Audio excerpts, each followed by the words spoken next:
Azərbaycanda Kremlin, Elizə və Babı Alı sarayları kimin hökmranlıq mərkəzinin olduğunu bilirdinizmi? Zamanında Səfəvidən Qacar imperiyasına qədər çoxlu şəhərlərin taleyi Təbrizdə Şəmsolimarə sarayından çıxan fərmanlara bağlı idi.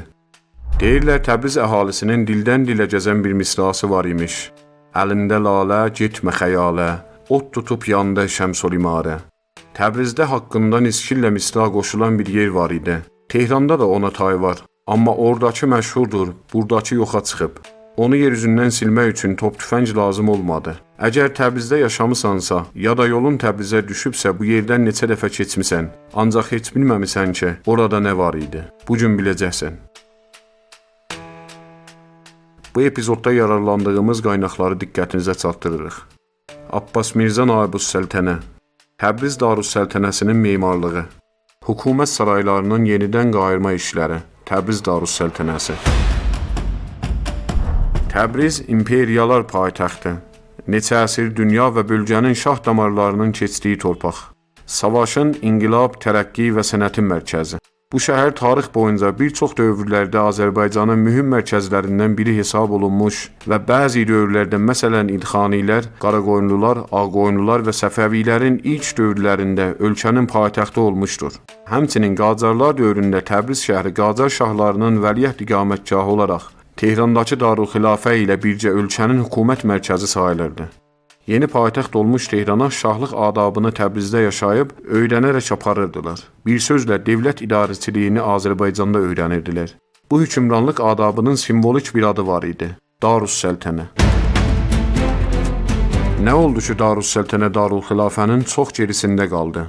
O qədər geridə ki, onun ehtişamını simgələyən nə var idisə məhv edildi. Gəlin ilk öncə Darüssəltənə sarayının yaranma fərziyyələrini gözdən keçirək. İlk öncə bir şeyi vurğulamaq lazımdır ki, Təbriz hər şeylə bərabər zəlzələ və təbii fəlakətlərin də mərkəzi olmuşdur. Bir fərziyyəyə görə Osmanlının Babı Alı hökumət sarayına alternativ olaraq Səfəvilər Ala qapını Təbrizdə inşa etdilər. Ala türkcəmizdə həm qırmızı, həm də müəzzəm anlamını daşımaqdadır. İsfahanda mövcud olan eyni adlı memarı abidənin də Təbrizdəkindən kopya olduğunu müdafiə edən fikirlər mövcuddur. Lakin vurğuladığımız kimi Təbriz zəlzələlərin yaşandığı bir şəhər olduğuna görə, onun memarlıq abidələri də çox zaman tarixin təbii fəlakətində toz dumana çevrilmişdir. Yəhya Zəkanın araşdırmasına görə miladi 1780-ci ildə, yəni 245 il öncə baş vermiş zəlzələ o qədər şiddətli olmuşdu ki, şəhərin divarlarından bir qarış belə qalmamışdır. Çox güman ki, bizim də ilkin Ala qapımızda eyni taleyi yaşamışdır. Bu şəhər saraysız qalmayacaqdı. 19-cu əsrin əvvəllərində Qacar-Rusiya savaşlarının təzyiqi altında Qacar şahzadəsi Abbas Mirza yeni bir idarəçilik modeli qurmaq istəyirdi. Təbriz sərhəddə yaxın, strateji mövqedə vəliəhdin iqamətgahı oldu və şəhər Darüssəltənə kimi tanındı. Bu ad təsadüfi deyildi. Səlahiyyət, güc, dövlətçilik təcrübəsi və simvolizmi daşıyırdı. Abbas Mirzə burada yeni ordu, yeni diplomatiya və yeni mədəniyyət formalaşdırırdı. O bu ideyaların mərkəzinə abadlaşdırma və memarlıq işlərini də qoymuşdu. Qacar üslubu ilə türk ehtişamını birləşdirən saray. Darüssəltənə. Bu Darüssəltənənin tacı, yəni bütün o məcmuəni təmsil edən isə Ala qapı binası idi. Binanın önü rəngli kərpiçlərlə, tağlı pəncərələrlə bəzədilmişdi.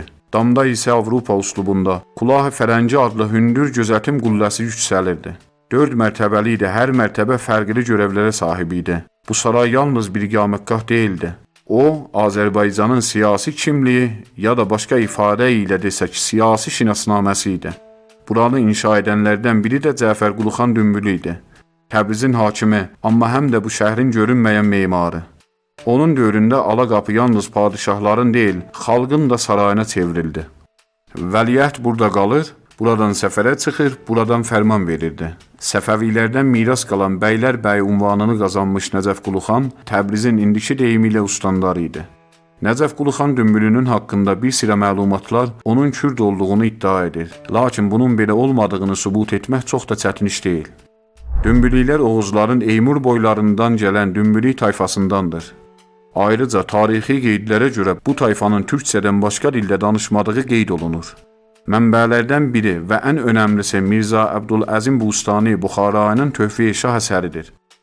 Tarixin fəxarətli və qüdrətli yerindən pay almaq istəyənlər çox olmuşdur. Amma necə edək ki, 1000 illər İrana hökmranlıq etmiş türk dövlətçiliyinin öz dəstxətti var və bu heç cür oğurlana bilmir.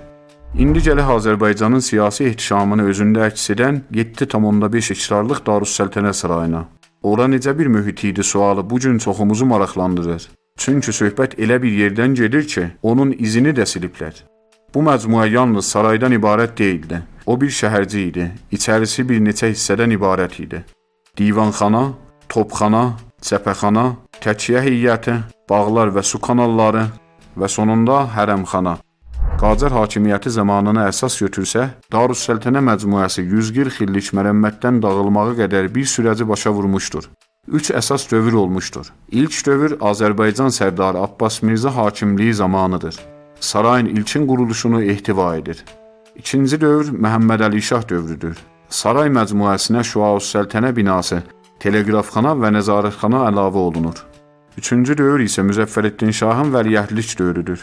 Bu dövrdə hərəmxana böyüdülür, Gümrükxana, Nəzmiyyə və Alaqapı meydanı əlavə olunur.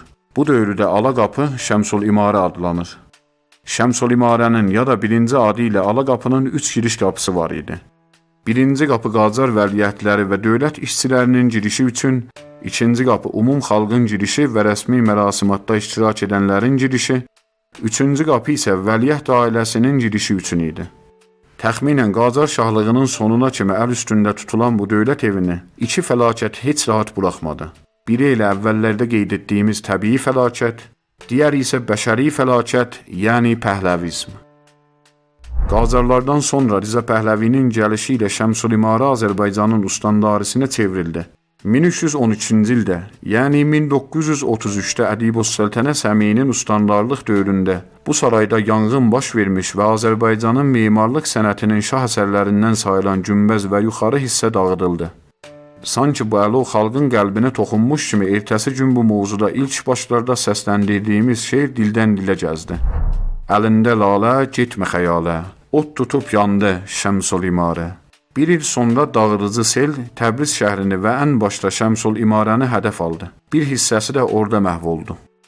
Nəhayət 1946-cı ildə Əli Mənsurun ustandarısı dövründə yerdə qalan bina və güzgülü rənglənmiş otaqlar tamamilə dağıdıldı və onun yerində yeni ustandarı binasının tikintisi başlayaraq 1953-cü ildə, yəni 7 il sonra başa çatdı. Əli Mənsur da Ədibüssəltənə Səmiyi kimi gözəl bir tarixi binanı dağıtdığına görə xalqın zehnində mənfur kimi yadda qaldı. Əslində Pəhləvi rejimin keçmişə dair simvolları silirdi. Alaqapı Qacarların, türklərin və yerli mədəniyyətin simvolu idi. Yeni şəhərsalma siyasəti adı altında Azərbaycan dili kimi siyasi və ictimai həyatına, tarixi varlığına qarşı məhv etmə əməliyyatı aparıldı. Hal-hazırda yerində Ustandari və Milli Bank, eləcə də Maliyyət İdarəsi fəaliyyət göstərir. Bu idarələrə işimiz düşür, yolumuz bəzən oradan keçir. Tariximizin ehtişamı o binaların altında toz dənciklərinə çevrilibdir. Lakin buna baxmayaraq tarix daş üzərində yazılmır. Tarix yaddaşda yaşayır.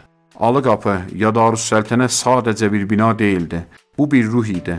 Onun səsi və izi yox ola bilər, amma əgər biz danışsaq, o yenidən yaşayacaq. Çünki danışılmayan tarix unudulmuş kimlikdir.